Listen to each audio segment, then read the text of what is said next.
Hi, I'm Jeremy Parish, editor-in-chief of 1UP.com, and this is Thierry Nguyen, executive editor. Hello. We're here to review Mass Effect 3 from EA and BioWare. They're the same company now. The grand finale of the Mass Effect trilogy, not only the end of the series, but also the end of Commander Shepard and his or her grand tale of conflict against the Reapers, saving the galaxy from a chthonic threat beyond space and time.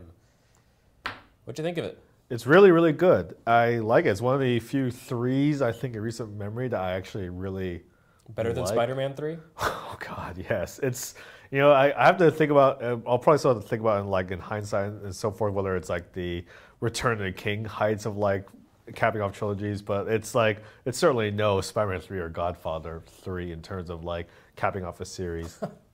In other words, it's good. Yeah, the thing that really has impressed me about Mass Effect 3, and I haven't played as much of it as you have, but after 25 hours, I'm really impressed by the fact that it's a great culmination of the story of the series, but it also, on kind of like a gameplay mechanical level, manages to pull together all the things that didn't quite work in the first two games, and it really creates this a really smooth synthesis of kind of the heavy RPG elements of the first game that were kind of clumsy, and then the super stripped down shooter elements of the second game. And it turns it into, I think, maybe the first truly effective shooter RPG hybrid. It's really, really excellent. It's that stupid best of both worlds, but actually does apply here. And it's one of the few times I think that in Mass Effect 1 and 2, the combat is it ranges from good to clunky, but it was always just step back, okay, it's forgiven. It's an RPG, so it shouldn't have good combat. Well, but yeah, now, I mean, Mass Effect, the combat was all dice rolls. Yeah. It seemed like it was a shooter, but it really wasn't. Yeah, they each had both 1 and 2 each had something, keeping them back. But 3 is actually the first time I felt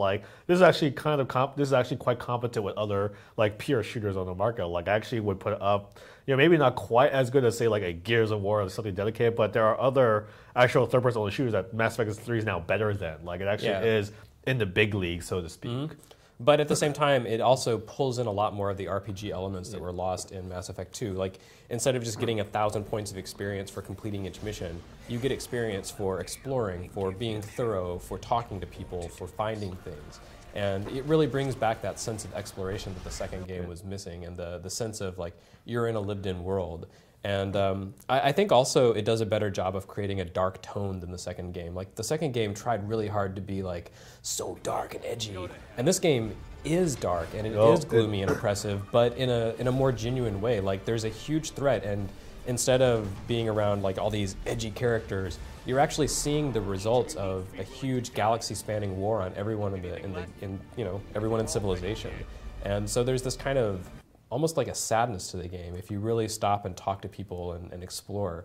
And it's something that you don't really see explored or presented in video games very often. And it's really effective. That dark tone also just persists in the choices. A lot of times in the first two games, your choices were clearly Boy Scout versus badass, and you're just very binary. And this time, a lot of times your choices are kind of between which is the less crappy option. Because the fact that the Reapers are invading, they're invading every species right now. They're basically out to cleanse organic life. So there's just this persistent threat, and now you're in a lot of situations where you're trying to kind of appease multiple factions and trying to get everyone rallying together. You find yourself at a cross point where you're well, do I do this? I'll make this group happy or make the other group happy. Either way, there's no way to make everyone happy. Usually, it's just you're picking which bad do I want to deal with more often, because it's such a bleak setting at the moment. Yeah, I mean the choices you make in the game really do feel meaningful. And not only that, but I'm especially impressed with the way the choices you've made in the previous games, for those of us who have been playing Mass Effect since 2007,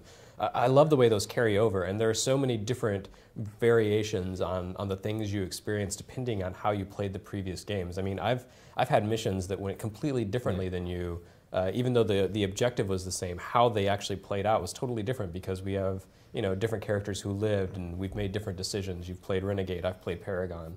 And it really feels like they've thought of everything, and I really, really, I don't know, to me it is, I couldn't have asked for a better finale to this series. It's a series that I've loved, but this is absolutely the best game in the trilogy. What's nice is that, BioWare has previously done two Baldur's Gate games plus expansion. That's their trilogy, and they took a idea of the player character being persistent throughout. and they took that idea, but also made like the choices paramount throughout as well. That makes it kind of feel fuller and richer. Like things that happen in Mass Effect 1 have an effect on Mass Effect 3. And it's kind of neat to see, maybe if you're analytical or like more, reductive, you can see like it's a bunch of like numbers slotting, but in terms of the moment, I just kind of go like, wow, that thing I did back then was like the reason why I can't like rescue this person or this person. There's so many callbacks.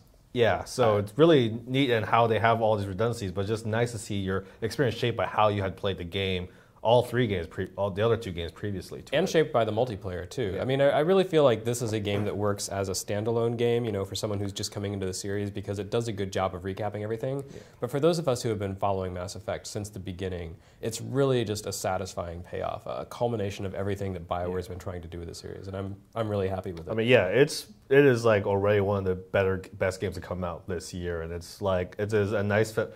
I think there might be a little bit of divisiveness with the ending, but I think it's the same divisiveness as people have with the ending of Lost or The Sopranos. Like, it's not that it's objectively bad, it's just that there's something about it that will make people that'll make people arguing on forums and wikis, which I think is probably exactly what BioWare is kind of aiming for. So that's our take on Mass Effect 3. It's out March 6th. For 1UP.com, I'm Jeremy Parish. That's Thierry Nguyen, and we'd love to hear how you plan to play through Mass Effect 3 and save the galaxy from the Reapers.